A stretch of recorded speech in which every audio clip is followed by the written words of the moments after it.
accolades. But I believe because Rodgers can do so much more.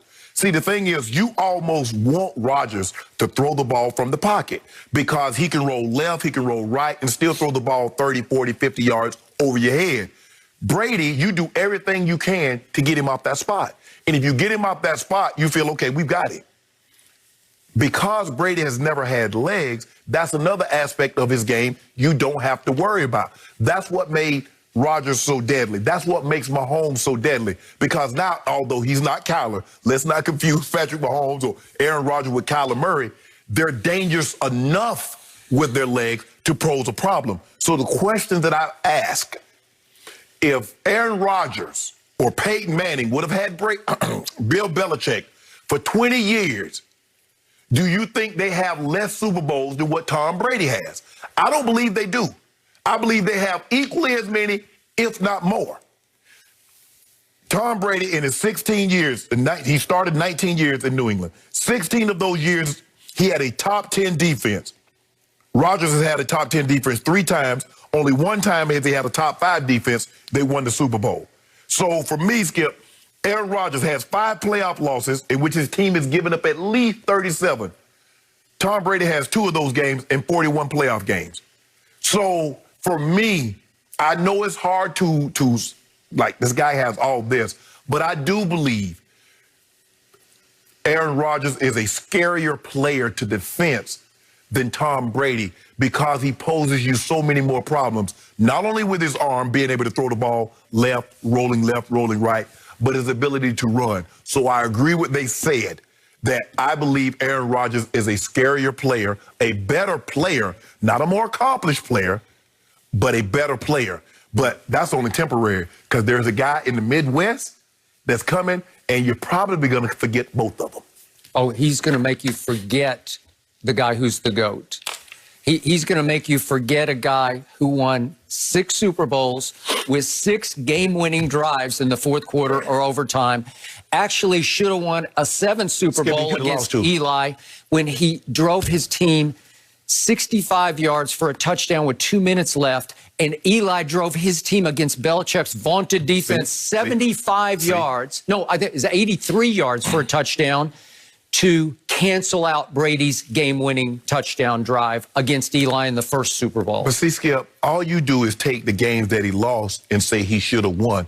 But what about the Super Bowls that he won that he should have lost? Could he have not lost against the Rams? Could he have not lost against the Panthers?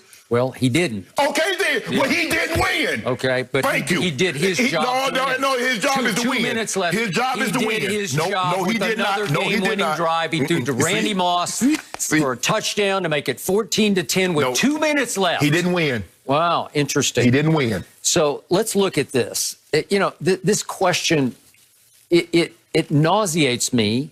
It horrifies me because it is so disrespectful to the GOAT.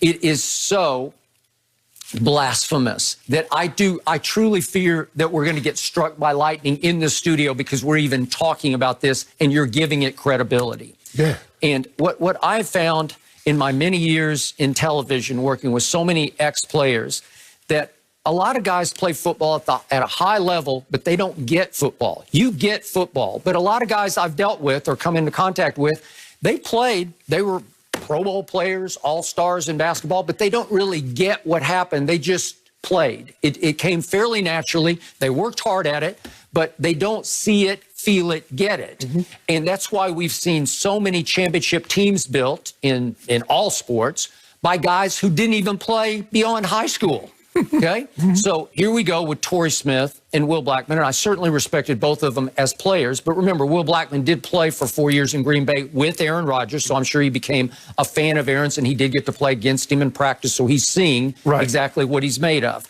And Torrey Smith was a Raven at heart because he was born a Raven, basically, in this league. And he went 1-2 against Brady in playoff games, but as you know, being a Raven, the Ravens hated New England, hated Tom Brady, and they gave him all that he wanted. Right. They won their fair share against Tom Brady. Mm-hmm.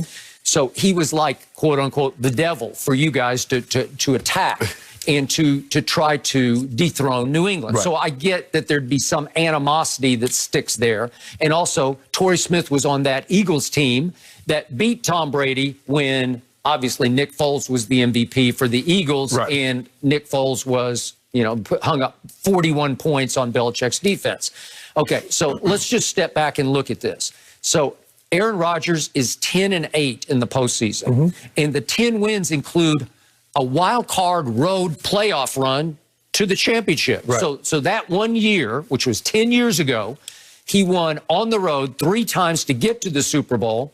And then in the Super Bowl, obviously it was at Jerry World. So away from the frozen tundra, the hallowed tundra of Lambeau Field, he won 4 games. Those are included in his 10 wins, obviously.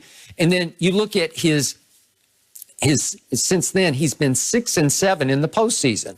And those 6 wins since have included a win over the Vikings when they had a receiver named Joe Webb have to start at quarterback, and over my Dallas Cowboys when Dez obviously caught it and they should have won the game, and against Kirk Cousins when he was like 8th Cousins at that point. And then the Giants Odell boat trip game when they came to Lambeau after they had gotten ready for the game, the receivers had down in South Beach. And then the Mason Crossbar game in which Mason Crossbar hit 2 intergalactic field goals to cost my Dallas Cowboys a game that Dak Prescott had thrown them all the way back into. So those are 6 of his 7 wins. He had a good game last year against Russell Wilson at Lambeau, and I'll give you that one. But again, Tom Brady is 30-11 in the postseason. Tom Brady has played some of the greatest AFC championship games we've ever seen, especially at Kansas City against my homeboy. 3 straight 3rd and 10 conversions. Defense let him down, though. Okay, but it was greatness personified. You got to watch greatness in the overtime.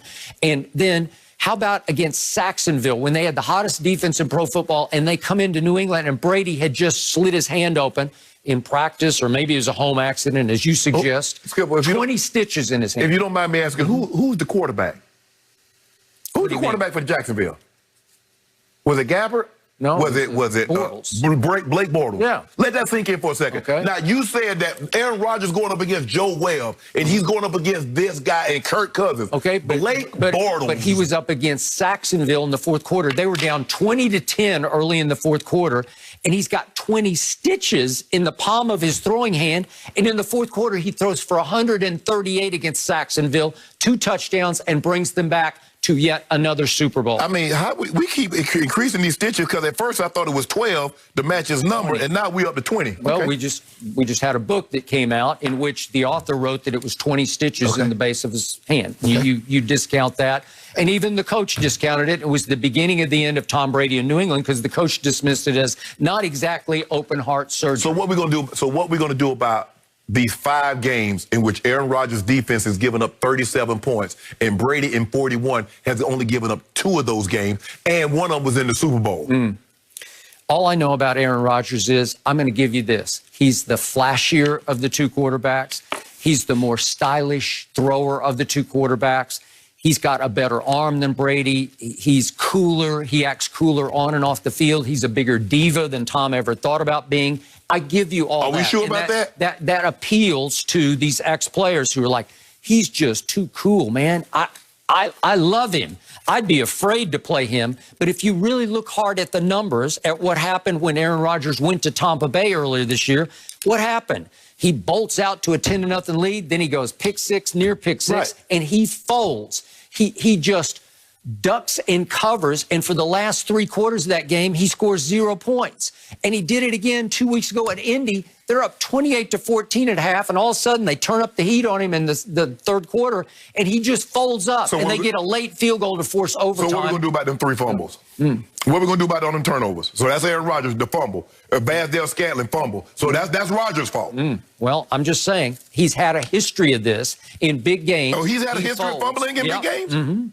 Oh, okay. Interceptions, poor play. Oh, okay. The Seattle championship game, remember that, at Seattle? So the guy not fielding the onside kick, doing not what he was supposed to do. So that's Rodgers' fault. But go look at the numbers that Aaron put up in that game. Skip. Go pull up the scathing criticism of Aaron Rodgers in all the Milwaukee newspapers after that game. Worst playoff game he ever played. Was he healthy? I don't know. He'd had a calf pull, I guess, or calf issue. Thank you. Yep. So how many guys you think can play with a calf pull, regardless of the position?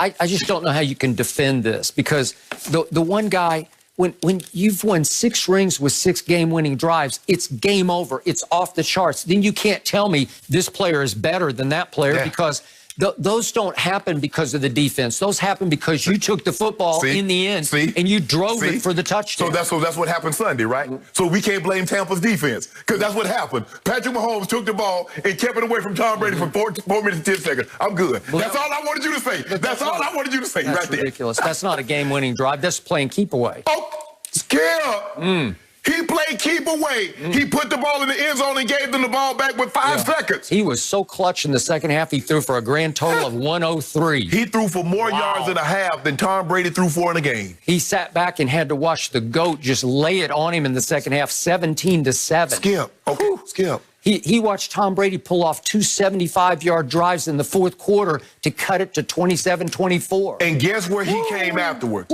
Guess what he got to go? Hot air to go.